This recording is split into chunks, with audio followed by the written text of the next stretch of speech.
a grabar, ya, estamos grabando y voy a compartir pues la diapositiva, ¿verdad? Ok, déjenme activar el chat.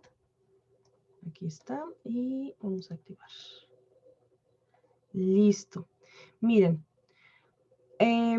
para este tema es muy importante que tengan en cuenta los personajes. He visto varias preguntas donde les piden relacionar personajes de la conquista. Ajá. No te preguntan tanto cómo fue el proceso de conquista, que sí deben de saberlo, es necesario, pero lo que más se enfoca es en esta parte, ¿no? En quiénes son estos personajes y qué hicieron dentro de esta historia. Vamos a manejarlos como una historia, ¿no? ¿Qué hizo cada uno? ¿Cuál fue el papel de cada uno de estos? Ajá. Entonces vamos a empezar por el concepto, ¿no? ¿Qué es esto de la conquista militar? Pues básicamente fue un proceso, chicos, rapidísimo, 2 años, fíjense, 1519, 1521, fue rapidísimo. Y es cuando llega Hernán Cortés, llegan el posclásico, ¿no? En donde están los mexicas, tienen gran predominio, ¿no? Prácticamente son países, son pueblos, es una cultura dominante, militarista. Entonces, básicamente la conquista significó el sometimiento de esta cultura mexica, ¿no? La que predominaba. Era el pueblo potencia, así como Estados Unidos, como China en la actualidad, en ese lugar, bueno, en lo que era antes México, los mexicas eran los dominantes, los que imponían sus condiciones. Es más, fíjense, la lengua que ellos hablaban era el náhuatl, era como si fuera el inglés, ¿no? Era la lengua dominante. Entonces, vean como pueden ver ciertas particularidades, ¿no? De cómo las potencias, pues no cambian mucho en el tiempo, ¿no? Simplemente se van ajustando y tienen este rasgo de dominación, ¿no? Van a ver, esta historia está muy padre, se los voy a hacer muy interesante. Entonces, muy importante, primeros personajes, fíjense, ¿eh? Los tlatoanis, siempre te van a preguntar, te pueden preguntar el orden de los tlatoanis o te pueden preguntar cuál es el último tlatoani, el más importante. El tlatoani, pues era básicamente el rey, era el más importante en la jerarquía social.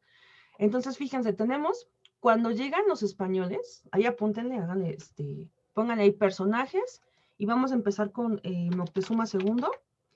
Este es el personaje importante cuando llega Cortés. Ajá. Va a ser el primero, digamos, extranjero español con el que tenga contacto, Moctezuma II, ¿no? Acuérdense que pues es extranjero, básicamente, ¿no? Entonces, si les llegaran a preguntar, ¿no? ¿Cuál es el nombre del... Aquí les voy a poner, ¿no? Como una pregunta. ¿Cuál es el nombre del Tlatoani, ¿no? Que estaba, digamos, en el poder a la llegada de Cortés. Ah, Moctezuma II, ya sé quién es, ¿no? Más o menos me voy ubicando. Después de Moctezuma II va a ascender Cuitláhuac. Ahorita les platico un poquito más. Recuerden, no sé, bueno, ya la historia más o menos se la han de saber, que Moctezuma II pues muere supuestamente pues es apedreado, no es como la versión oficial. Yo no me la creo mucho, pero bueno, así están los libros, ¿no? Y luego asciende Cuitláhuac, ¿no? Que es un personaje diferente. Cuitláhuac, quiero que se lo imaginen como, él es un poquito, se le consideraba como más audaz, más valiente, más fuerte, porque Moctezuma II, pues era un poquito, no miedoso, más prudente, como que era más analítico. Hubieron muchas situaciones que a él le causaron, pues, incertidumbre, ¿no? Hubieron varias señales, se habla casi de más de 7, 9 señales que él empezó a observar y sabían que supuestamente iba a llegar Quetzalcóatl, ¿no? La venganza de Quetzalcóatl. Y lo llegaron a confundir con Cortés porque llega desde el mismo punto que había prometido Quetzalcóatl llegar, ¿no? Desde el puerto de San Juan de Ulúa por Veracruz. Entonces Moctezuma sí estaba desconfiado de los españoles, pero realmente nunca no supo exactamente qué hacer, ¿no? Cuando llegan. Y pues el último, también nos pueden preguntar, ¿no? ¿Cuál es el último Tlatoani? Ah, pues Cuauhtémoc, ¿no? Y ahí está. Eso es lo más que te pueden preguntar de estos personajes, ¿no? Y el orden. Entonces, sí necesito que se aprendan, perdón, el orden, ¿no? Moctezuma II, Cuitláhuac y Cuauhtémoc. Luego, otros dos personajes bien importantes para nuestra historia, sin los cuales, pues sí, es complicado, son los intérpretes, porque aunque Cortés llegue, si no sabe hablar náhuatl o maya, pues no se puede mover. Es como cuando uno, pues si quieres ir al extranjero y no sabes inglés, pues no te vas a saber mover y menos vas a poder dominar un lugar, ¿no? O sea, como que ni siquiera sabes la lengua, no sabes ni siquiera cómo está la situación, cómo está el contexto. Entonces, los intérpretes son Jerónimo de Aguilar, ahorita les voy a contar cómo lo encuentra Cortés, y la Malinche o Malintzin, ¿no? Que es básicamente, ella era una esclava que fue vendida de pueblo en pueblo, es una mujer muy, vamos a llamarla emprendedora, muy inteligente. Ahorita ustedes me darán su opinión, ajá, siempre hay una opinión sobre la Malinche. Lo malo es que no hay como un diario o algo, o memorias donde podamos saber qué onda, ¿no? Cómo ella vivió el proceso. Es lo único malo. Ah, el nombre real es Malintzin, ajá. De hecho, le decían Malinche porque no podían pronunciar su nombre. Entonces era Malintzin, el nombre, supuestamente original, ¿no? De hecho, tiene varios nombres, porque su origen no se conoce muy bien. Hay mucha información no exacta de ella, no hay mucha precisión. Realmente no se sabe mucho de ella, ¿no? Porque al final de cuentas, pues se dice que era hija de un gran gobernante, pero que asesinaban a su papá y que la madrastra y que estaba celosa de ella y que la vendió y se la pasó por un montón de pueblos hasta que llegó con los mayas. Digo, no es cierto, con los chontales de Tabasco fue cuando llegó con ellos. Y ya de ahí, pues, ella pues supo moverse, ¿no? Supo manejar sus cartas. Ahorita les van a platicar esa parte, pero pues siempre la historia la condenó a que era una traidora, ¿no? Hay versiones, ¿no? Que sí es una traidora, que sí fue una mujer emprendedora e inteligente y pragmática. Ya ustedes tendrán su propia opinión, ¿no? Porque al final de cuentas son interpretaciones. No sabemos realmente qué pensaba o por qué lo hacía, o sea, no hay, no hay testimonios de esto, ¿no? Solo hay interpretaciones, ese es el problema. Pero bueno, eso se los platico, chicos, para que ustedes se hagan como una idea, que los personajes los vean más humanos y se los puedan aprender un poquito más fácil. Porque es como cuando queremos aprendernos el nombre de alguien, ¿no? Ay, no sé cómo se llama, el alto, ¿no? Pero ya cuando tiene una personalidad, es más fácil que identifiques, incluso te acuerdes de su nombre, ¿no? Entonces, poco a poco les voy introduciendo estos temas. Pero esto sí, quiero que los tomen en cuenta y que yo les pueda preguntar, ¿y quién era Jerónimo de Aguilar? Ah, pues un intérprete. ¿Y quién era Cuauhtémoc? Ah, el último Tlatoani. ¿Y quién es Cuitláhuac? Ah, bueno, ascendió a la muerte de Moctezuma. ¿Y quién es Moctezuma? Ah, pues el Tlatoani que tiene contacto con Cortés cuando inicia el proceso de conquista.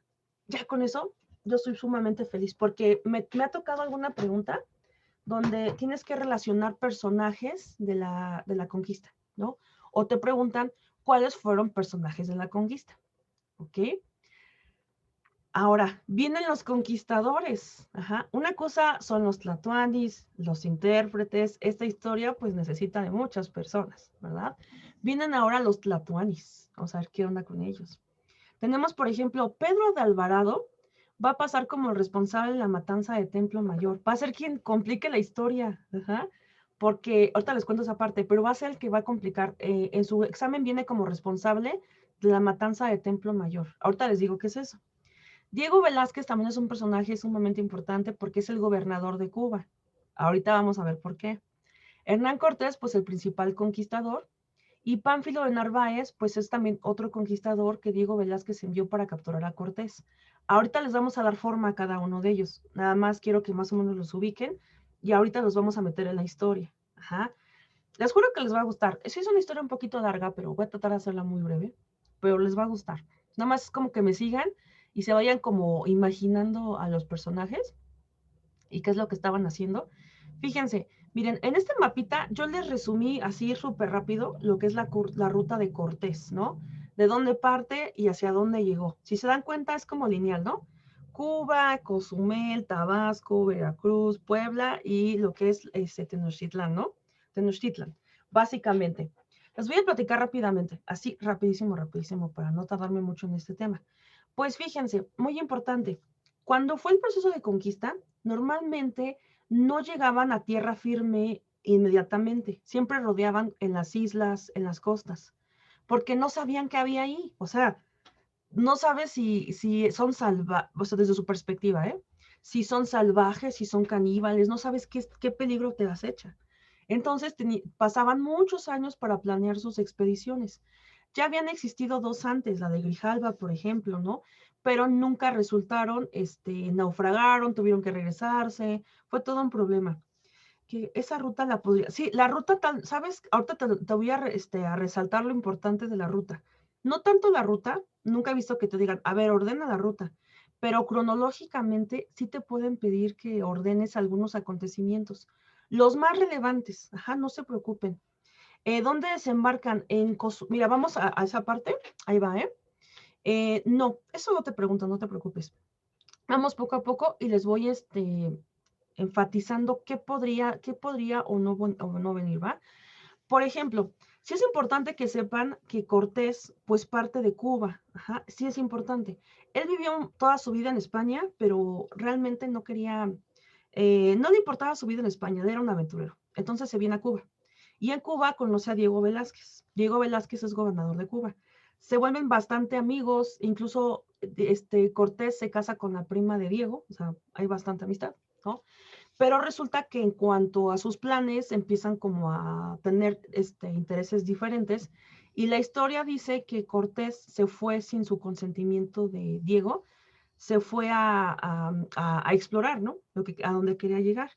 Lo que pasa es que todas las embarcaciones llegaban directamente y naufragaban. Lo que hizo Cortés fue darle vuelta al arrecife y por eso logra llegar a tierra firme. Entonces el primer paso es llegar a Cozumel, ¿no? Ahorita les voy a decir por qué es importante Cozumel.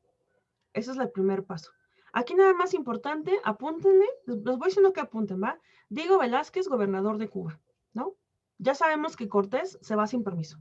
Y el primer punto al que llega es a Cozumel, ajá. Pero ¿qué creen? Ese punto es bien importante, porque en Cozumel va a conocer a Jerónimo de Aguilar, ajá, el primer intérprete. Por eso es importante, ¿no? ¿En dónde encuentra a Jerónimo de Aguilar? En Cozumel. Ya tenía un intérprete. Iba por otro que es Gonzalo Guerrero, pero Gonzalo Guerrero ya tenía hijos con una princesa maya, ya era un líder, o sea, Gonzalo ya no se quiso ir. Y pues este señor Jerónimo de Aguilar y Gonzalo Guerrero naufragaron ahí en Cozumel y se habían quedado a vivir con los mayas. Y entonces Cortés los trata de convencer, el único que va con ellos es Jerónimo de Aguilar. Ajá. Después de esto, chicos, pues van a llegar a Tabasco. Y aquí hay otro punto importante. Aquí van a pelear con los chontales allá en Tabasco. Los españoles van a ganar y en tributo le van a dar a la Malinche y a otras mujeres, no nada más a la Malinche. Pero va a ser otro punto importante para Cortés, porque ya tienes dos intérpretes. Ajá, tienes a Jerónimo de Aguilar y a la Malinche. De aquí lo más importante es saber, gobernador, Diego Velázquez. Cortés se fue sin permiso. En Cozumel encuentra a Jerónimo de Aguilar. Después encuentra la Malinche en Tabasco. Hasta ahí va la historia, ¿va? Después de eso, chicos, se va a ir hacia Veracruz. Otro punto importante que sí te preguntan. Sería así. ¿Cómo se llamó el primer ayuntamiento español en América? Se va a llamar la Villa Rica de Veracruz. Esa sí, apúntenla, esa es una pregunta muy recurrente. Se llama la Villa Rica de Veracruz, básicamente. Entonces Cortés va a empezar a fundar, bueno, va a ser el primer ayuntamiento, se va a empezar a apoderar de todo Cortés. Después, ¿qué creen, chicos? Ahí en Veracruz se entera, se van a acercar los totonacas, que son grandes enemigos de los mexicas. Ahí sí póngale, enemigos de los mexicas, otro punto importante, los totonacas. Ajá. Ellos le van a dar mucha información, le van a decir, mira, estos son sus aliados, los mexicas son así, bla, bla, bla, bla, bla, bla, bla, bla, bla, ¿no? Le van a dar esa información vital. Por eso siempre se le acusa mucho a la Malinche, pero también los totonacas y sobre todo los tlaxcaltecas, después de ser derrotados, se van a unir a Cortés. ¿Por qué creen que Cortés logró la dominación tan fácil? Porque no había sentimiento de identidad, no había pueblos, no había nación, solamente eran culturas dispersas sometidas por una cultura dominante. Entonces, Cortés tiene de su lado dos intérpretes, tiene a los tlaxcaltecas después de vencerlos, tiene a los totonacas, ¿no? Ya tiene muchísima información. Ellos le van a informar que sus grandes aliados son los cholultecas, los que viven en Puebla.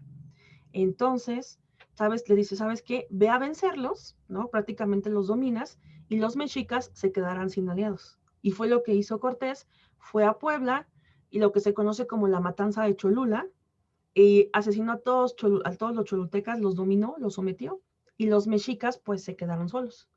Y después es la llegada de Cortés a la ciudad fundacional, ¿no? Y ahí nos vamos a quedar, ¿ok? A ver, vamos, ya sé, les voy a hacer preguntas de lo que acabamos de ver, de lo importante. Ahí va, ¿eh? Prepárense. A ver, chicos, ¿quién era Diego Velázquez? ¿Quién es ese señor? El gobernador de Cuba. Excelente. Muy bien, Kat. Tienes tus primeros 10 puntos. Muy bien. Ahora, ¿quiénes son los intérpretes de Cortés?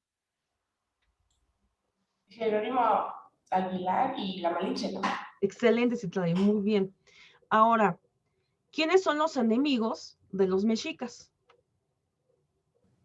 Los totonacas y los tlaxcaltecas. Excelente. ¿Y quiénes eran aliados de los mexicas? Los cholutecas. Exactamente. ¿Ya vieron? Eso es lo importante. A ver, voy a hacerles un reto. ¿Quién se acuerda de la ruta de Cortés? A ver, que me la vayan diciendo. Primero sale de Cuba. Nada más quiero saberlo. A ver cuánto retuvieron. De Cuba, ¿hacia dónde se va? Cozumel. Cozumel, muy bien. ¿Y de Cozumel? A Tabasco. Tabasco, excelente. Y de Tabasco va a fundar una ciudad, ¿no?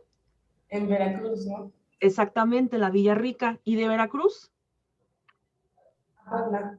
A Puebla. Y de Puebla, pues ya a Tenochtitlan, ¿no? Básicamente. Dice Vic, no escribo tan rápido. Ay, Vic, si quieres te pongo el mapita para que lo apuntes nada más. No es tan importante que se aprendan la ruta, pero es que en la ruta vamos como entendiendo qué pasó. Pero sí, no es tan difícil, mira, por ejemplo, es Cuba, Cozumel, Tabasco, Veracruz, Puebla y la Ciudad de México, básicamente esa es la ruta. Pero si quieres te lo escribo. Te quedaste en Cozumel. Ah, mira, Eddie, les platicaba que, bueno, llega a Cozumel y lo importante es que conocen a Jerónimo de Aguilar y lo convence de irse con él. Después de Cozumel se van a ir hacia Tabasco. En Tabasco van a pelear, ¿verdad? Con los chontales de Tabasco y van a ganar los españoles y les van a dar en tributo a varias mujeres, entre ellas la Malinche. Y luego se va a ir a Veracruz a fundar una ciudad, que es la Villa Rica de Veracruz, como primer ayuntamiento. Y luego se van a ir a Puebla a acabar con los cholultecas, que son los aliados de los mexicas, y al final van a llegar a lo que es Tenochtitlán, ¿no? Básicamente. De aquí lo importante que les decía es que deben saber que Diego Velázquez es el gobernador de Cuba, Jerónimo de Aguilar y la Malinche son intérpretes. El primer ayuntamiento que se fundó es la Villa Rica de Veracruz. Enemigos de los mexicas, totonacas y tlaxcaltecas, aliados, cholultecas. Miren, esto se los acabo de apuntar hace poquito. Se los voy a poner otra vez en el chat para que lo vuelvan a poner. Sí, pero díganme, chicos, si me espero un poquito más en el apunte, me lo pueden decir con confianza, ¿eh? No se preocupen. Nada más váyanme ahí comentando, por si quieren apuntar a algo o así, ¿no? ¿Qué más les iba a decir? Ya le puedo cambiar, ustedes díganme, no pasa nada. Acuérdense que pues vamos a buen ritmo. Tenemos un montón de clases. Mi sueño, ¿no? Nunca había tenido tantas clases para una materia. Ah, ya vi tu mensaje aquí.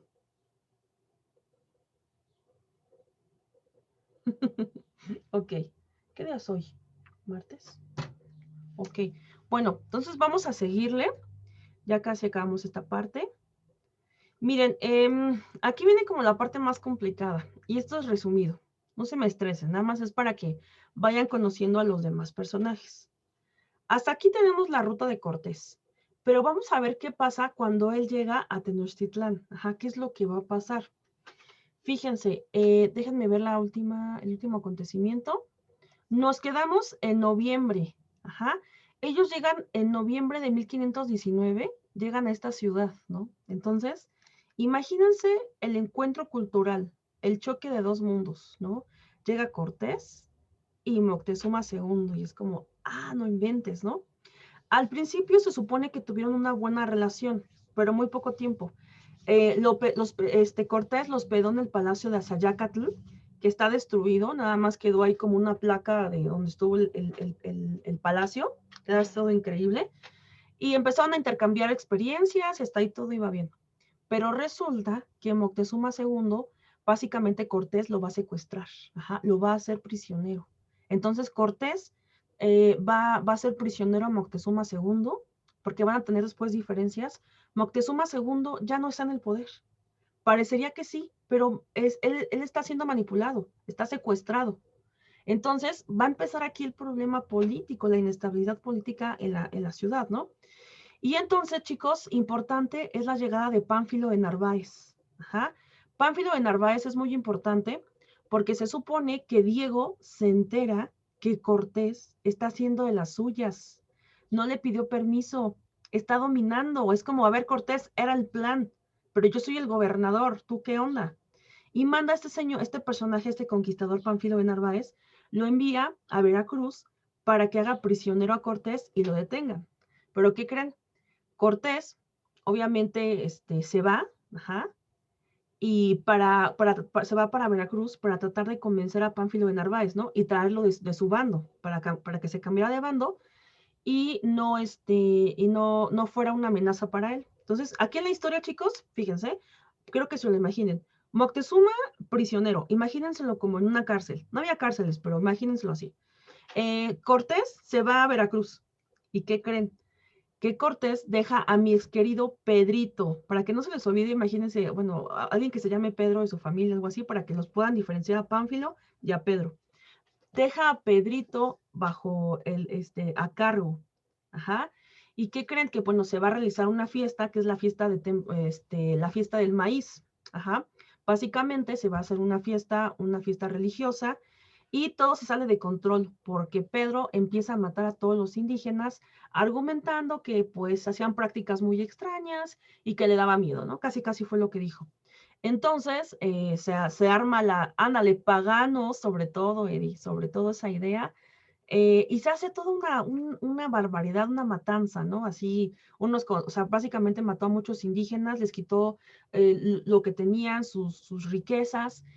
Y entonces, imagínense, y Cortés no sabe lo que está pasando, porque Cortés está negociando con Pánfilo, está convenciendo. Después Cortés regresa, le dice, oye, ¿qué onda, Pedro? Pues, ¿cómo que una matanza? Yo te dejé aquí y ve lo que estás haciendo. Ay, no sé, Cortés, pero es que se pusieron bien locos, son unos paganos, parece que esto es el diablo, no sé, o sea, sus argumentos absurdos, ¿no? Total, que le dice, llega Cortés, le dice, ¿sabes qué? ¿Y cómo vamos a calmar a la gente? La gente está muy enojada por todo esto. Pues que Moctezuma los calme. Y entonces Moctezuma II se supone que intenta calmar a su gente y lo único que logra es que las personas se enojen más, le empiezan a aventar piedras y empiecen a ahuyentar a los españoles, ¿no? Los van a empezar a correr de la ciudad. Y pues se supone que Moctezuma en ese acto le avientan una piedra y muere. Es la versión oficial. Yo pienso que Moctezuma ya estaba muerto, desde mi perspectiva. Ya nada más lo tenían así, ¿no? Y ya nada más le aventaron según la piedra. O sea, qué puntería, ¿no? Pero no sé, a mí no me convence, honestamente no me convence esa versión, pero bueno. Y entonces muere Moctezuma y sube al poder Cuitláhuac. Pero para esto los españoles tienen que salir huyendo porque los están persiguiendo y los quieren matar, ¿no? Entonces, tienen una última batalla, digamos, pelea, y salen los españoles de la ciudad, ¿no? Y es lo que se conoce como la Noche Triste, cuando Cortés supuestamente va a llorar la, la derrota. Yo no creo que se haya ido a llorar, honestamente. Yo siempre todo esto lo analizo. Lo más seguro es que se fue a reorganizar. Más que a llorar, se fue a reorganizar y a unirse con los tlaxcaltecas y los totonacas, ¿no? Yo siento que ese fue el objetivo. Y entonces, chicos, viene una desgracia, que para mí es un factor bien importante que hizo que la conquista triunfara en tan poco tiempo, la viruela. Entonces, viene la viruela, se empieza a enfermar la población, porque Cuitláhuac tenía un buen liderazgo, de mi perspectiva, lo que he leído, tenía un buen liderazgo, pero Cuitláhuac muere de viruela. Y entonces asciende al poder Cuauhtémoc. Pero cuando Cuauhtémoc asciende, ya todo el pueblo está enfermo, la ciudad está sitiada, les cortaron los ductos de agua, de alimentos. Entonces ya no hay nada que hacer. O sea, ya aunque Cuauhtémoc sea un excelente líder, ya su población está enferma, los españoles están aliados con los totonacas y los tlaxcaltecas y otros pueblos, ya están perdidos, o sea, ya están perdidos. Y por esa razón, Cortés llega rápidamente, logra sitiar la ciudad. Son varias batallas, ¿no? Pero las van a ganar siempre los españoles, porque son mayoría a final de cuentas. Y hay muchos indígenas muertos, los mejores guerreros, la población, los cuerpos están amontonados, cada vez se van contagiando más personas, entonces ya no hay posibilidad. Y aprenden capturan a Cuauhtémoc y es la rendición, ¿no? El 13 de agosto de 1521, conquista del pueblo dominante. Claro, el proceso de conquista va a llevar muchas décadas, pero si dominas a la potencia, pues los demás pueblos son más fáciles de dominar, ¿va? Básicamente. A ver, sé que fue mucha información, pero vamos a lo concreto. Les voy a preguntar, miren, vamos a hacer este ejercicio, ¿va? Fíjense, ¿eh? A ver, quiero que de estos me digan quién es el gobernador de Cuba. Primo Velázquez. Excelente. ¿Quién fue responsable de la matanza de Templo Mayor? Pedro de Alvarado. Excelente, acuérdense, muy bien. Conquistador que Diego Velázquez envió para capturar a Cortés. Pánfilo de Narváez. Excelente. Y la última, principal conquistador. Hernán Cortés. Excelente. Les digo, más que aprenderse la ruta, necesito que sepan los aspectos así relevantes, ¿no? Como lo que les dije, el primer ayuntamiento, quién es cada personaje, enemigos, aliados, básicamente, ¿no? Y ahorita vamos a hacer unas preguntas de orden, para que más o menos vean como qué les pueden preguntar y vamos a ubicar. No se preocupen, vamos a esa parte. Vamos a hacer unas preguntitas. Ahorita si quieren me preguntan dudas, hacemos como una recopilación rápida, ¿no? Para no avanzar bueno, no rápido, sino que tenga, bueno, ya saben. A ver, dice, personajes importantes durante la conquista de México fueron, esta pregunta sí venía, esa es pregunta a examen, me ha tocado. Exactamente, ¿ya vieron? Cómo ustedes, a lo mejor no me los voy a aprender de memoria, pero los voy a clasificar, los voy a ubicar en una historia. Porque fíjense, Anastasio Bustamante y Nicolás Bravo fueron presidentes, pero hasta el siglo XIX. Pizarro es conquistador, pero él se fue hacia lo que es Sudamérica. Cristóbal Colón es el que, bueno, es descubridor, pero de continente. Entonces, Pedro de Alvarado, Pedrito, acuérdense que es la matanza, y Jerónimo de Aguilar, intérprete. ¿Ya vieron? Así, sencillísimo. Según yo, ¿ah? ¿Cuál fue el nombre del primer ayuntamiento establecido en la Nueva España? ¿Cómo se llamó? La Villa Rica de Veracruz. Excelente. Muy bien, Ivonne. Muy bien, Eddie. Mi cantón. Que tú eres de allá, ¿verdad, Eddie? Un lugar, un estado bien bonito. Honestamente, bien, bien bonito. El periodo de la conquista militar culminó al morir el último tlatoani de México, Paca. Entonces le preguntas. Exactamente, el último, pues es Cuauhtémoc. ¿Ya vieron? Nos pusieron a todos. Entonces la respuesta es Cuauhtémoc. ¿Ya vieron? Entonces está muy sencilla esta pregunta. Déjenme ver qué más traigo. No traigo más. Déjenme ver si traigo una pregunta, creo que sí, para ordenar a ver, no, todavía no lo vamos a resolver hasta que esté todo junto. No traigo la pregunta. Uy, bueno. Me los voy a hacer en el quiz, yo creo. Vamos a hacer, es que quiero más o menos ver cómo les iría si les preguntaran en orden cronológico los acontecimientos. Normalmente lo que más te pueden preguntar es ya sé, vamos a hacer como una recopilación, ¿va? Va a ser un reto, para que más o menos tengan ustedes en cuenta cómo sería la ruta, ¿no? Entonces acuérdense, primero Cuba, luego Cozumel, ahí tiene a Jerónimo, luego Tabasco, cuando adquieren, les digo porque pues eran como bienes, como cosas, no eran personas, ¿no? A la Malinche. Luego en Veracruz se tiene contacto con los totonacas, con los tlaxcaltecas, se va a Puebla y luego de Puebla se va a la ciudad, a Tenochtitlán, ¿no? Después de esa parte, lo importante es que recuerden que primero, miren, les voy a recopilar un poquito. Es que déjenme, más o menos podría venir. Si les llegan a preguntar la llegada de Pánfilo. Entonces, primero acuérdense. Así quiero que le hagan como una imagen. Primero, Moctezuma prisionero en la cárcel. Imagínense a Pánfilo de Narváez que llega a Veracruz y dice, ya, voy a capturar a este señor, a Cortés. Cuando Cortés se entera de que Pánfilo llega, se va y deja a Pedrito, la matanza de Templo Mayor. Luego regresa Cortés, ¿qué onda? ¿No? Muere Moctezuma a raíz de que tratan de que calma a la gente. Luego viene la noche triste y luego fallece Cuitláhuac. A ver, vamos a hacer un ejercicio chiquito aquí en PowerPoint. Es que sí, ese tema sí me... Fíjense, vamos a hacer un ejemplo, ¿no? Primero, a ver, déjenme sacar el chat para que aquí me contesten. Tenemos Templo Mayor, la matanza de Templo Mayor, la muerte de Cuitláhuac, la muerte de Cuauhtémoc, la muerte de Cuauhtémoc y la llegada de Cortés a Tenochtitlan. ¿Qué pondrían primero, chicos? ¿La matanza de Templo Mayor, la muerte de Cuitláhuac o la llegada de Cortés? Exactamente. ¿Ya vieron? Así más o menos lo pueden hacer. Sería primero la llegada de Cortés a Tenochtitlán. Y luego de la llegada de Cortés, ¿qué pondrían? ¿Matanza de Templo Mayor, muerte de Cuitláhuac o la muerte de Cuauhtémoc? Matanza del Templo Mayor. Excelente.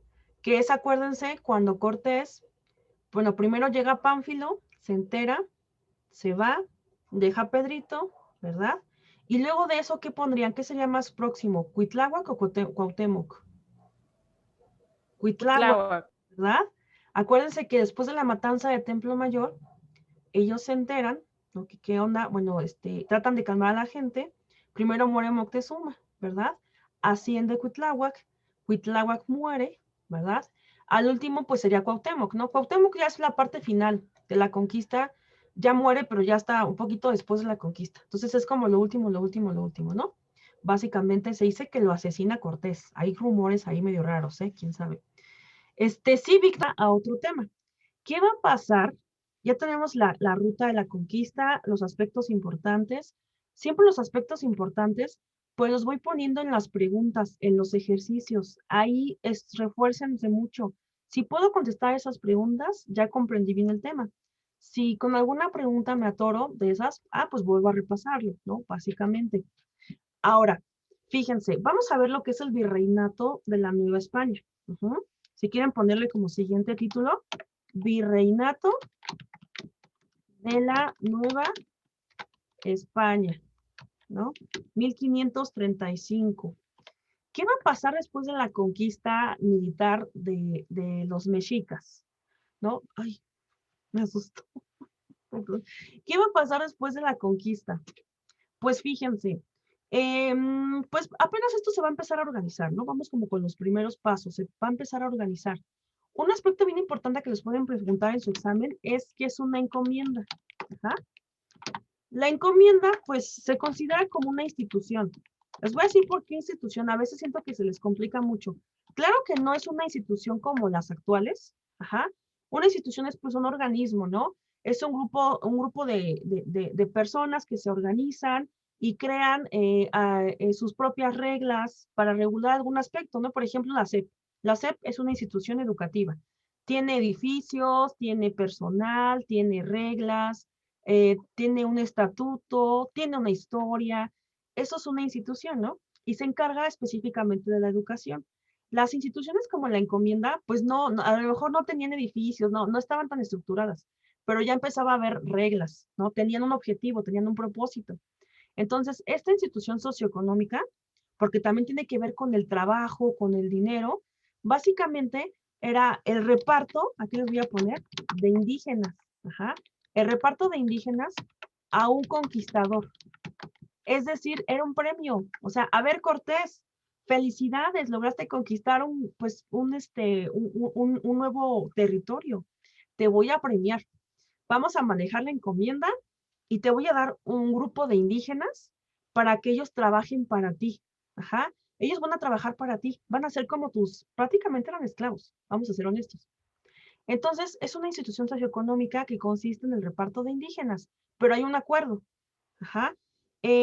Los indígenas deben prestar servicio, ¿no? Deben trabajar. Y el conquistador, a cambio, los va a proteger, ¿no? A cambio, aquí les voy a poner, el conquistador, ¿se va, les ofrece protección. Ajá. Básicamente, y el objetivo en sí de esto era controlarlos, era controlar a los indígenas, era, la idea era evangelizarlos, o sea, que se volvieran católicos, ¿no? Y que hablaran, pues también la idea era que hablaran español, ¿no? Básicamente, sí, Eddie, básicamente es que se volvieran católicos. Yo les voy a decir algo que sí creo mucho en eso. Un objetivo real de la conquista no creo que haya sido tanto el territorio, siento que fue secundario. Lo que pasa es que la iglesia en ese momento, estamos en contexto de la división del cristianismo, fue perdiendo creyentes. Entonces se dice que muchas veces lo que buscaban eran creyentes aquí en América, porque se les estaba como que perdiendo el rumbo, ¿no? Estaban perdiendo mucho poder y necesitaban creyentes. Esa es una teoría, ¿verdad? Puede ser, puede no ser, más allá del territorio. Y esta idea, Eddie, exactamente, salvar al mundo del pecado, ¿no? A los paganos, a los que tenían muchos dioses. Entonces, cuando los españoles llegan aquí a conquistar a los mexicas, fíjense cómo el choque cultural, ¿no? Los mexicas, bueno, los mayas también, por ejemplo, bueno, los mexicas no, pero los mayas, por ejemplo, tenían prácticas de canibalismo, ¿no? Entonces los españoles eran esos caníbales, ¿no? Y sí, sí hay pruebas, ¿no? De que sí practicaban el canibalismo, por ejemplo, entre tantos aspectos, tenían muchos dioses, eran politeístas, entonces lo que querían hacer los españoles era adaptarlos. Imagínense hacerlos creer a los mexicas, por ejemplo, que solamente hay un dios, cuando los mexicas son politeístas, ¿no? Entonces intentaron adaptar la cultura indígena de alguna forma a la cultura española. Claro, por la dominación, ¿no? Había, fíjense, les cuento rápido, una idea muy salvaje, muy fuerte, que les decían, si ustedes no creen en Dios, se van a ir al infierno. ¿Pero qué crees? Ellos decían, ¿y qué es el infierno? Yo conozco el inframundo, por ejemplo, conozco los 4 niveles, no sé. Dice, ellos le decían, pues, ¿quieres ver qué es el infierno? Hacían hogueras así enormes y quemaban animales. Eso es el infierno. Y entonces muchos de ellos sí se asustaban y entonces empezaban a seguir la religión, ¿no? Porque para estas culturas prehispánicas no existe el infierno, o sea, no hay como tal, ¿no?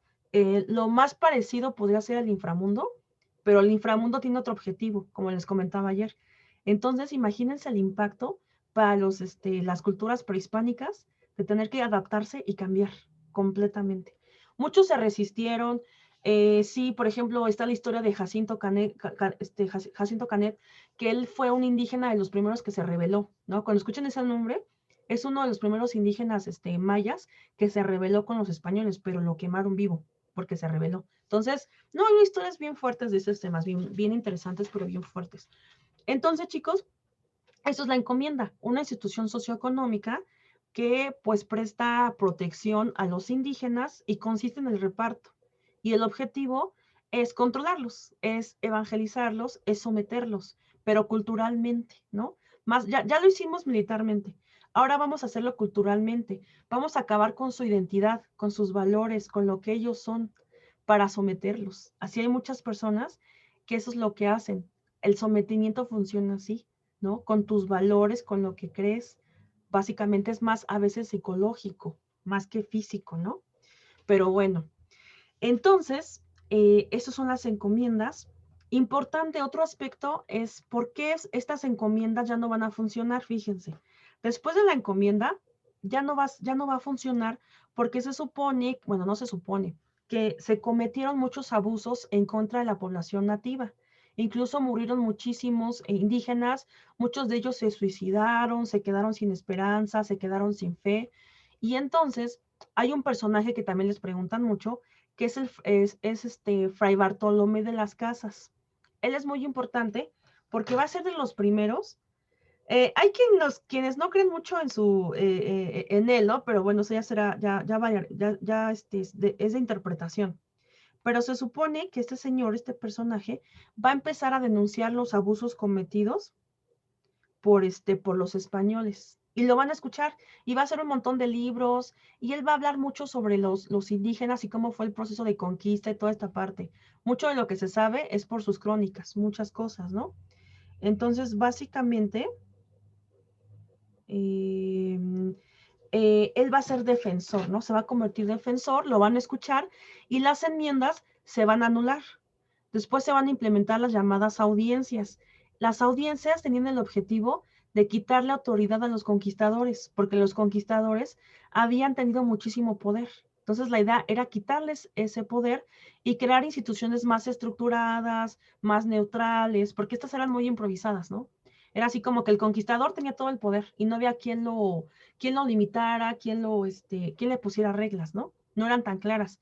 Pero ¿qué creen? Que las audiencias se crearon dos, no funcionaron, fracasaron, y por eso se eligió la figura del virreinato. Ajá, se cambió ese concepto. Entonces aquí lo importante es que ustedes sepan que primero se llamó encomienda, luego se llamó audiencia, y al final se le llamó virreinato. El virreinato, sí, sí, es exactamente, ahí póngale, Bartolomé, Fray Bartolomé de las Casas, defensor de los indígenas, ¿no? El primero que empieza no nada más fue él, pero sí como que el primerito que empieza a denunciar todos estos abusos. Entonces ahí escríbanle, ¿va? Y como orden, sería bueno que lo pusieran, ¿no? Primero fueron las encomiendas, luego las audiencias y luego el virreinato, como una línea, por si les llegaran a preguntar algo de esto, ¿no? Ahorita vamos a hacer preguntas de esto, no se preocupen, acuérdense que siempre traigo preguntas de todos los temas, ¿no? Y entonces, pues así fue como pasó, ¿no? La historia del inicio del virreinato. Y un virreinato, fíjense chicos, les voy a decir que es un virreinato, para que sepan qué es. Un virreinato es una división territorial y administrativa. Ajá, es una división territorial y administrativa. Es para tener mayor organización. Es como, cuando me refiero a división territorial y administrativa, piensen, por ejemplo, en un estado, en una alcaldía, por ejemplo, ¿verdad? Básicamente así es como funciona.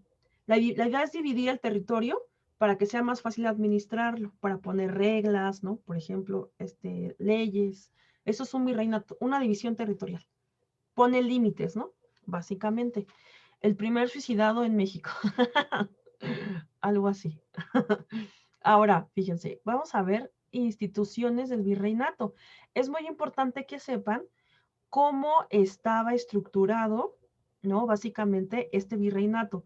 ¿Cuáles eran las instituciones? Porque el virreinato, a diferencia de la encomienda y de la audiencia, ya está más estructurado, ya tiene más organización, ¿no? Eso es lo que cambia. Las demás son muy improvisadas, se puede decir. Entonces, fíjense, es importante saber que había instituciones que estaban en España, nada más en España, y había otras que estaban en la Nueva España. La Nueva España es lo que hoy es México, para que más o menos vean la diferencia. Fíjense, estaba primero el rey. Obviamente el rey era el más importante. En ese momento estaba Carlos V, ajá, el del chocolate. Ajá. Carlos V, chicos, pues fue hijo de Juana la Loca y de Felipe el Hermoso, ¿no? Tiene papás muy interesantes, Carlos V. Entonces Carlos V pues era el rey, era la máxima autoridad. Y entonces, chicos, desde España había dos órganos. Ajá. Estos órganos están en el mismo rango, solamente que tienen funciones un poco distintas. Fíjense, por ejemplo, ¿cómo vamos a diferenciar? Está el Real Consejo de Indias. El Real Consejo de Indias, si se dan cuenta, está más enfocado en lo político, en lo legal, proponía al rey, al nombre de los funcionarios, promulgaba leyes, está muy enfocado, muy enfocado en lo político, ¿ya vieron? Por ejemplo. Y la Casa de Contratación de Sevilla, la Casa de Contratación de Sevilla, está más enfocado en lo económico y en el comercio. Aquí podemos ver una primera diferencia, ¿no? Porque a veces estas instituciones tenían funciones muy parecidas, pero así lo podemos diferenciar un poquito mejor, ¿no? La de Sevilla es más lo comercial, lo económico, la explotación de recursos, y el Real de Indias está enfocado más en lo político, ¿no? Básicamente. Ahora fíjense, esto es en España. En la Nueva España, la máxima autoridad era el virrey. Ajá. En lugar del rey, pues era el virrey, representaba al rey en el virreinato. En la Nueva España no es el único virreinato, había más virreinatos, pero este es el que nos vamos a enfocar, ¿verdad? Básicamente. Tenemos primero en instituciones, en instancias, la Real Audiencia. La Real Audiencia impartía justicia. Es un tribunal de máxima instancia, ajá, como el más alto. Luego vienen los corregimientos, que también impartían justicia, pero tenían un rango menor. Y la principal función era recaudar impuestos, tributos, ¿no? Básicamente. Y los ayuntamientos o cabildos tenían funciones muy generales, funcionaban como municipios. Ajá, la división era más pequeñita, ¿no? Y entonces, por ejemplo, abastecían de alimentos, se encargaban de la seguridad, ¿no? Aspectos muy generales. Es este tema. Chicos, necesitan las instituciones políticas, ¿no? ¿Cómo se administraba el poder? Acuérdense, tenemos, ahorita les hago preguntas. Vamos a lo social. Pues básicamente, ¿cómo se organizaban socialmente durante el virreinato? Se llamaban castas. Una casta tiene mucho que ver con tu raza, ¿no? Con tus rasgos físicos, con tu origen. Eso es una casta. Y era una forma de organizar a la sociedad. Obviamente, fíjense cómo está hasta la parte de arriba, porque es una pirámide, los peninsulares. Les voy explicando. Ustedes vayan apuntando lo que vean de ahí, si quieren como apunte, y les voy explicando, ¿no? Ahí como un tipo resumen. Fíjense, los peninsulares pues eran los españoles. Se les llaman peninsulares porque nacieron en la península española, nacieron allá en España, ¿no? Entonces, ellos muchas veces venían a la Nueva España por nuevas oportunidades, a hacer negocios, pero no vivían definitivamente en la Nueva España. A veces estaban un tiempo y se iban. Algunos se quedaban y tenían hijos, pero no todos. Ajá. Entonces, los peninsulares son los que van a tener la mayor importancia. Acuérdense que en la independencia de México, ellos van a pelear contra los criollos. Ajá. Por eso es una guerra civil la independencia de México. Y en este punto es importante que ustedes sepan quiénes son los peninsulares. Simplemente póngale ahí españoles, ajá, nacidos en España, pero venían a la Nueva España por negocios, hacerse de una fortuna, ¿no? Pero ellos siempre, siempre, siempre van a ser los más privilegiados. Ajá, tómenlo en cuenta. Claro, para volverse los privilegiados tardaron mucho tiempo. Ajá, no fue un proceso rápido, pero con el tiempo se volvieron los más privilegiados. Luego de los peninsulares vienen los criollos. Ajá. Los criollos, ¿quiénes son estos personajes? Estos son hijos de españoles. Ajá. Ellos no nacieron en España, o sea, su mamá y su papá son españoles que nacieron en España, pero ellos ya nacieron en la Nueva España, que es lo que es hoy es México, y obviamente ellos tenían como funciones más intermedias.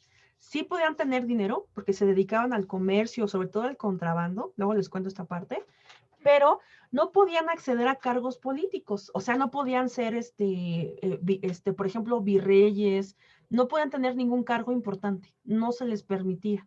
Entonces, fíjense cómo estaba esta estructura, ¿no? Estaba como muy rígida.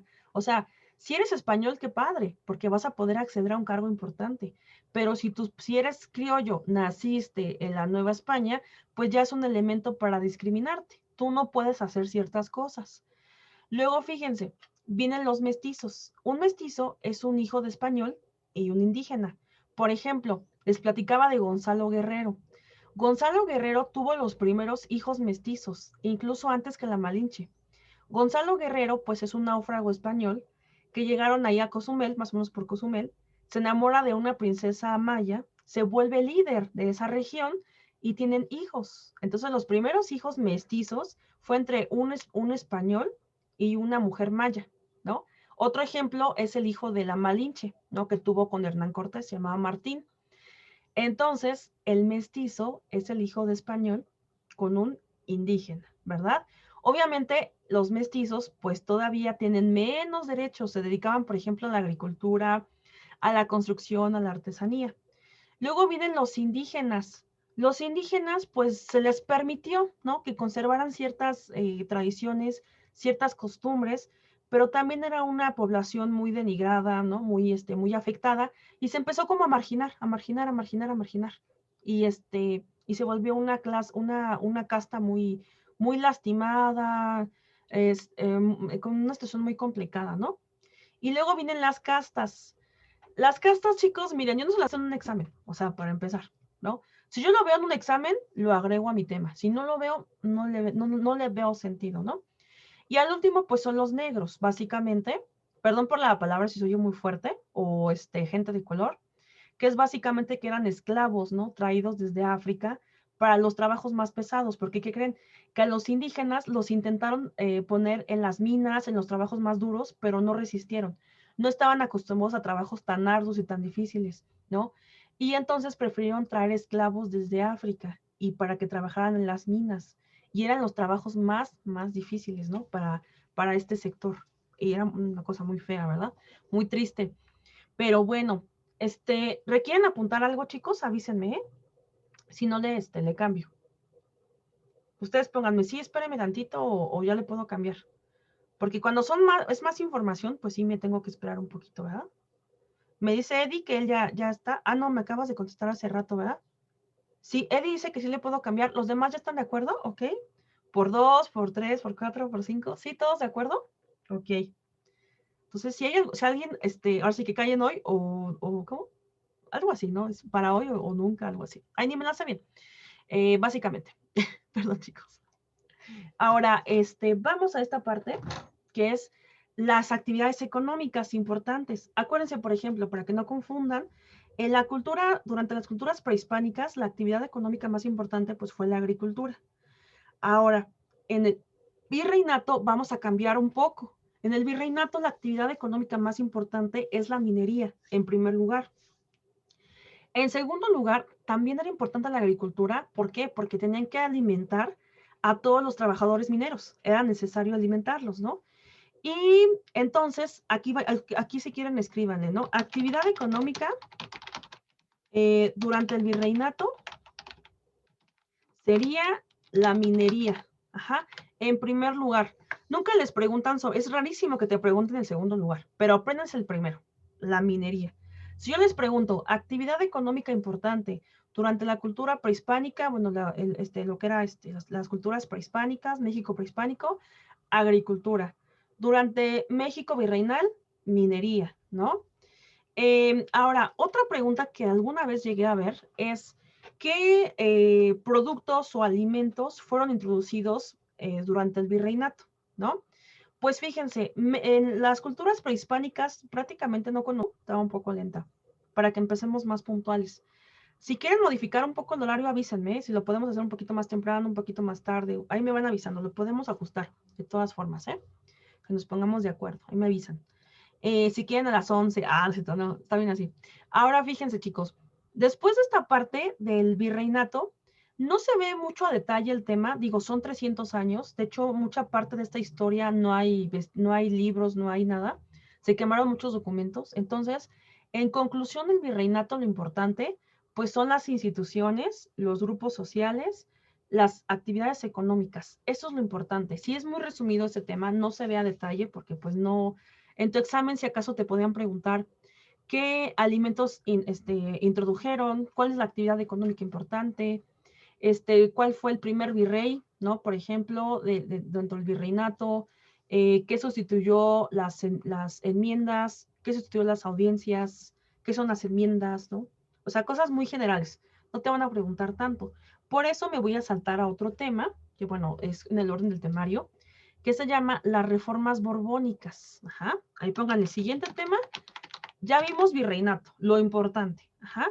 Así como viene, tal como viene su temario UNAM, ¿eh? Yo lo respeto muchísimo el temario, a mí me encanta respetarlo, porque pues esa es la idea, ¿no? No lo modifico mucho, la verdad. Solamente el orden sí lo modifico, pero los temas no.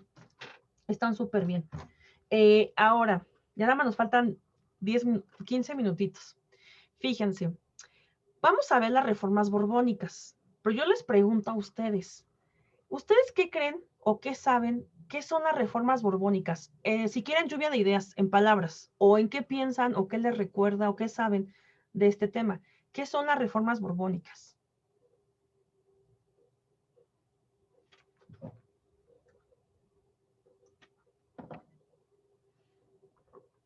gente con dinero, introducidas por los Borbones, implementan nuevas leyes, gente con dinero, eso sí es cierto.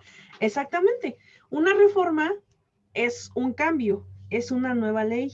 Y obviamente, así como bien nos dice Citlali, está introducida por una familia, ¿verdad?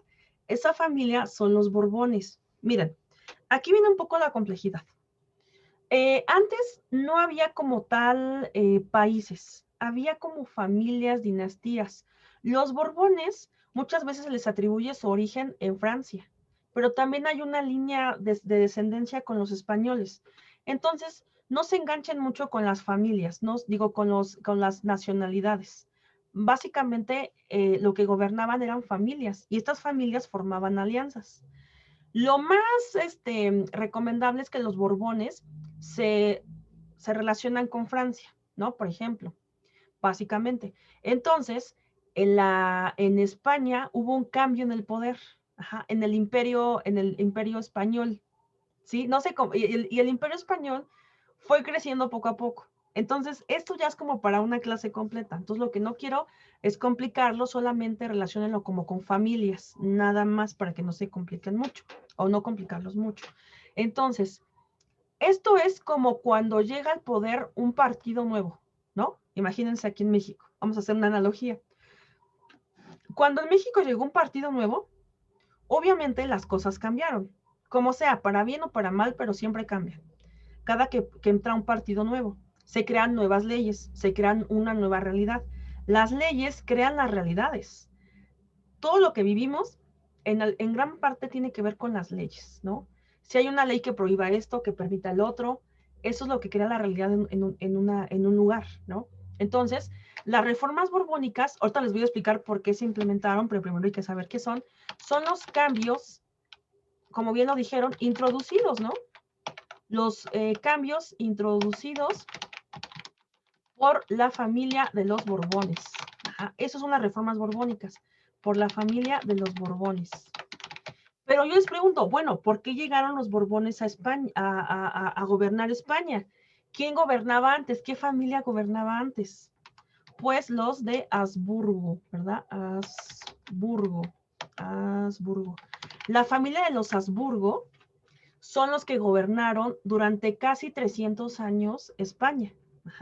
Los Habsburgos se relacionan poco con Austria. Es como si les dijera que fueron los austriacos. No se me vayan a complicar, pero vamos a limitarnos a familias, ¿va? Entonces, fíjense, están los Habsburgo y los Borbones, en disputa. Pero ¿por qué va a venir la disputa entre ellos? Déjame ver si puse la foto. Miren, esta foto que les enseño aquí, de este guapo, de este guapo, de aquí. Él era el último Habsburgo.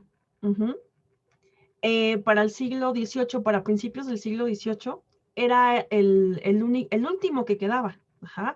Pero ¿qué creen? Déjenlo, que no es muy guapo visualmente, ¿no? Dejen eso, no importa la apariencia.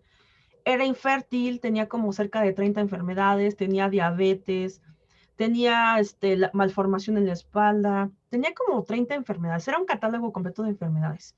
Entonces, él muere, y como él es el último Habsburgo, va a venir una guerra, ¿no? Una guerra allá en Europa, entre estas dos familias, porque supuestamente él dejó un testamento. Se dice que no es real, nadie sabe si es verídico. Deja un testamento y dice que quiere que gobiernen los Borbones, porque hay un parentesco entre ellos, ¿no? Quiere que gobiernen los Borbones, ¿no? Esa era su idea. Y entonces empieza una guerra en España por suceder el trono español, ¿no? Y obviamente, ¿quién gana la guerra? Pues los Borbones, porque si no hubieran sido no hubiera habido reformas, ¿no? Entonces, los Habsburgo habían gobernado cerca de 300 años. Muere el último Habsburgo, con el apellido, y llegan al poder los Borbones, ¿no? Y pues obviamente pues van a traer a su candidato, vamos a llamarle candidato para que no sea tan complicado, que es Felipe V. Aquí sobre este aspecto de reformas borbónicas les pueden preguntar quién es, qué rey inicia las reformas borbónicas a principios del siglo XVIII, ¿no? Sería Felipe, acuérdense, Felipito. Felipe V va a ser quien las introduce. ¿Y quién es otro rey importante? Carlos III las consolida. Ajá. Carlos III va a consolidar las reformas borbónicas. O sea que le va a echar más ganas. Va a ser el que más va a trabajar en estas reformas. Ajá, va a consolidar las reformas. Nos pueden preguntar, ¿no? A inicios del siglo XVIII, ¿quién implementa las reformas borbónicas? A inicios, Felipe. ¿Quién las consolida a mediados del siglo XVIII? Carlos III. Acuérdense que este personaje que tenemos aquí, este es Carlos II, pero él ya está muerto. Ajá. Y este se va a poner Carlos III tiempo después. Ajá. Acuérdense, bueno, básicamente esta parte. Y ahorita les voy a hacer las preguntas, ¿eh? A ver, vamos a hacer preguntas de estos temas antes de que se les olvide. A ver, chicos, antes de que avancemos a cuáles son esas reformas, yo les pregunto, ¿cuál era una función del Real Consejo de las Indias? ¿Cuál era una función o cómo lo pueden clasificar, lo que sea, lo que recuerden, del Real Consejo de las Indias? ¿O qué tipo de aspectos revisaba el Real Consejo de las Indias? Era más político y administrativo, ¿no? Excelente, más político y administrativo. Muy bien, Eddie, muy bien, Citlali. ¿Y la Casa de Contratación de Sevilla? Comercio, ¿no? Comercio, exactamente, muy bien.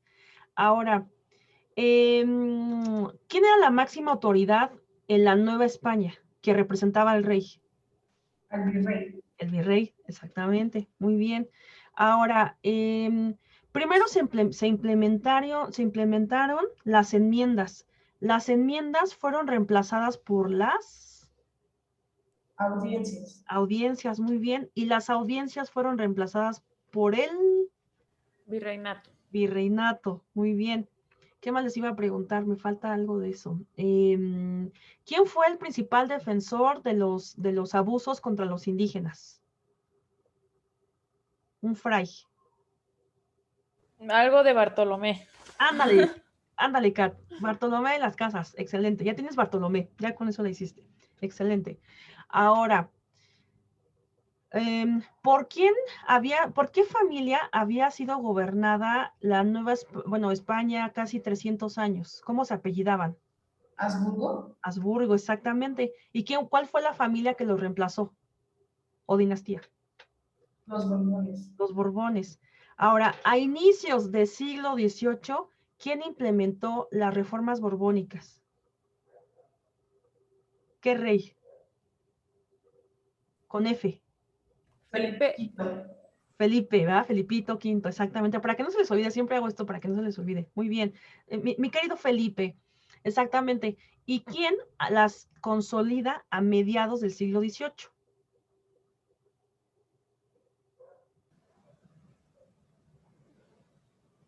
¿Otra vez cuál era la pregunta?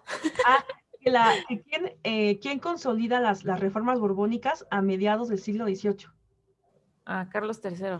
Carlos III. Muy bien, Kat. Muy bien, Ivonne. Exactamente. Carlitos, ¿verdad? Para que no se les olvide. Yo siempre hago esto y así no se me olvidan las cosas. O se pueden imaginar personas que conocen y así. A ver, en reformas borbónicas voy a poner a mi tío Felipe, el primero, y luego voy a poner a su hijo Carlos, ¿no? Por ejemplo. Y ya no, o sea, no es su hijo, pero es para que no se les olvide. Es más fácil que estar aprendiéndose de memoria. Bueno, son mis sugerencias, chicos. Ya saben que su maestra es así como que tiene sugerencias muy extrañas. Pero bueno, así es ella. Ahora, dice, vamos a ver ahora, ok. Bueno, aquí les puse un poquito mejor el concepto, ¿no? Y aquí está Carlos, ¿la vieron? Está un poco, ya estaba un poquito grande Carlos aquí, en esta pintura. Fueron los cambios, ¿no? Cambios estructurales, son cambios muy profundos en lo económico, en lo político, en lo social, en lo territorial, por la dinastía de los Borbones, ¿verdad? Ahora, ¿pero para qué las implementaron? O sea, ¿por qué? ¿No? Básicamente, chicos, cuando España fue perdiendo poco, se ve feliz, ¿verdad? Como que se me hace que era buena onda, como que se ve optimista, ¿no? Sí, sí, eso es cierto, Eddie. Entonces, el objetivo era, España había perdido mucho dinero, el dinero no se recaudaba de una buena manera, no era efectivo. había perdido mucho control, ya no estaba muy comunicado con las colonias, había perdido porque tenía muchos problemas, aparte durante ese siglo, más específicamente a finales del 18, básicamente había hecho alianza con Francia, con Napoleón, había perdido mucho España. Ya más adelante, les digo un poquito más adelante. Acuérdense que Napoleón pues ya es más de siglo XIX, ¿no? Más adelante. Pero las reformas empezaron a implementar ya desde antes. Entonces había muchos problemas en España, muchas guerras, muchos conflictos, y estaba perdiendo poder. Entonces, el objetivo de estas reformas era recuperar su prestigio, el control de las colonias. Les robaban barcos completos de mercancía a los piratas ingleses, sobre todo, ¿no? Les querían, ahora sí que volar el mandado en las colonias. Ya había habido incursiones de ingleses, por ejemplo, cerca de Argentina. Entonces, era un problema. España estaba perdiendo el control. Y además, ¿qué creen? Lo más importante, los impuestos. No había una correcta recaudación de impuestos. No existía esto. Porque había muchos intermediarios. Por eso les decía que los criollos se volvieron muy importantes porque acapararon el comercio. Y los criollos comerciaban, obviamente, en contrabando. Porque España les había prohibido comerciar con otras colonias o con la competencia. O sea, las colonias nada más podían comerciar con España, pero no podían comerciar entre ellas o con otra potencia. Estaba prohibido. Y los criollos lo que hacían era, se dedicaban al contrabando. Ajá. Obviamente por debajo del agua, nadie sabía, era secreto, se puede decir. Y entonces los criollos obtenían dinero de todo eso. Y ese dinero, en lugar de irse a España, se quedaba en la Nueva España. Ajá.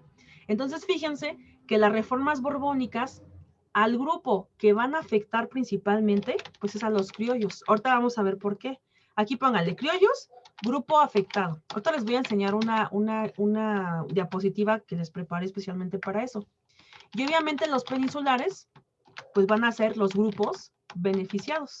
O sea que el poder se lo van a dar a quienes, a los peninsulares.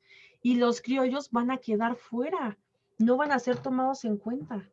Por esa razón, tiene mucho que ver esto por eso las reformas borbónicas son causa de la independencia de México, porque necesitas causar un malestar en un grupo social para que ese grupo social se levante en armas. Porque imagínense, si un grupo social vive bien, ¿por qué va a levantarse en armas? ¿No? Es como si la clase privilegiada en el país se protestara porque quiere más dinero, ¿no? No tendría sentido, porque ese grupo privilegiado vive bien, come bien, tiene beneficios. ¿Por qué habría de protestar? ¿No? Al menos no por razones económicas, podría ser por otras, pero es un grupo que vas a tener tranquilo. Si la población mexicana tuviera ciertas seguridad, un buen sueldo, ¿para qué protesta? ¿Para qué se enojaría? ¿No? Entonces las reformas causaron malestar, ¿no? En los criollos. Primero les voy a contar cuáles son las reformas y luego les voy a contar, ¿dónde está mi ilustración? Espérenme. Ajá, primero les voy a contar las reformas y cuando veamos Independencia de México les voy a contar un poquito más, voy a profundizar un poquito más este tema, lo voy a complementar. Aquí nada más quiero que sepan qué son y en qué consistieron. Ajá, ese es el objetivo. Fíjense, vamos a estudiarlas. Si quieren, váyanlas apuntando. Se las voy explicando, las van apuntando y cuando acaben de apuntarlo me avisan para cambiarle, ¿va? Ahorita me voy a quedar un ratito en esta diapositiva. Fíjense, como les decía, pues son cambios estructurales, ¿no? En lo político, en lo económico y en lo cultural. Es importante que sepamos cómo fueron los cambios, ¿no? Cómo cambió, cómo era antes y cómo fue después de las reformas. Fíjense, para empezar en lo político, van a crear 12, político y administrativo, que siempre preguntan esto sí es muy probable. Esto sí apúntenlo. Se van a crear 12 intendencias. Ajá. Las intendencias son divisiones territoriales, es como si fueran las alcaldías, como delegaciones, como municipios. Se van a crear 12. Y ahora ya el virrey, ya no va a tener tanta importancia el virrey, porque el virrey compartirá el poder con el intendente. O sea, ya van a haber 12 intendentes. intendente. Antes el virrey se encargaba de todo el virreinato, ¿no? Y ahora el virrey, digamos que le van a quitar un poco la chamba, le van a quitar chamba al virrey y va a compartir eso con los intendentes y van a ser 12 intendentes, ¿no? Eso es muy importante, que el virrey pierde poder, ¿no? Se crea la figura de la intendencia.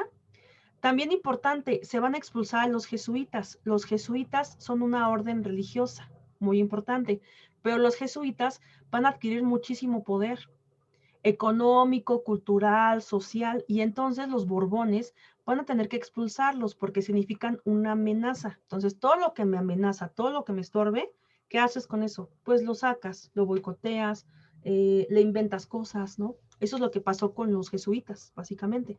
Los empezaron a difamar y los corrieron del país, de la Nueva España, los expulsaron prácticamente para que no tuvieran tanto poder y también para quitarles todas sus pertenencias y sus posesiones. O sea, también, o sea, imagínense, también les quitaron sus cosas y sus bienes. Ahora, en lo económico, antes del libre comercio, el libre comercio es cuando te permiten intercambiar con cualquier país, nación, colonia, lo que sea. Antes de eso había un monopolio, lo que les platicaba. España le prohibía rotundamente a las colonias comerciar con cualquier otra colonia, virreinato o con otra potencia. No podían hacerlo. Tenían que esperar hasta 6 meses para que llegaran mercancías desde España. O sea, imagínense, 6 meses para que llegara tu mercancía y a veces llegaba defectuosa. O luego los ingleses pues robaban el barco de mercancías y nunca llegaba tu pedido. Entonces, tuvieron que cambiar eso para evitar el contrabando, para controlar mejor e implementaron el libre comercio. Ahora las colonias iban a poder intercambiarse productos entre ellas, ¿no? Incluso con otras potencias. Lo iban a permitir para evitar el contrabando, ¿no? Y para agilizar toda esta parte. Otra bien importante, la recaudación de impuestos, ¿no? Muy, muy importante. Lo van a formalizar. Van a aumentar los impuestos, van a poner autoridades para que puedan cobrar los impuestos, van a formalizar todo esto. Es como cuando entra Hacienda, ¿no? Hacienda a cobrar impuestos y ya todos tienen que pagar impuestos, todos tienen que declarar. Algo muy similar pasó ahí. Diferente, pero más o menos la idea, ¿no? En otro contexto. Luego, pues van a regular las actividades económicas, va a empezar a importar mucho la minería, muy, muy importante, le van a empezar a invertir más todavía a la minería, ¿no? La educación ya se va, digamos, a separar, ¿no? Ya no va a ser la iglesia quien imparta la educación, porque también otro objetivo de esto era quitarle poder a la iglesia. La iglesia, como siempre les digo, cobraba impuestos, ¿no? Impartía educación, impartía justicia. Entonces, se le empezó a quitar funciones, se le empezó a quitar poder. Y también van a crear academias científicas y colegios. Eso es lo más importante, ¿no? En resumen, lo que más he visto en su examen es 12 intendencias. El virrey pierde poder. La expulsión de los jesuitas también lo mencionan mucho. El libre comercio y el impulso a la minería. Eso es lo más importante. Y el impulso a la minería. Eso va a ser lo más importante. Bueno, chicos, ¿qué más me falta? Me voy a quedar hasta aquí para que la siguiente clase... Ahorita nos vemos en unos minutitos, ¿va? Bye, ti. Exactamente.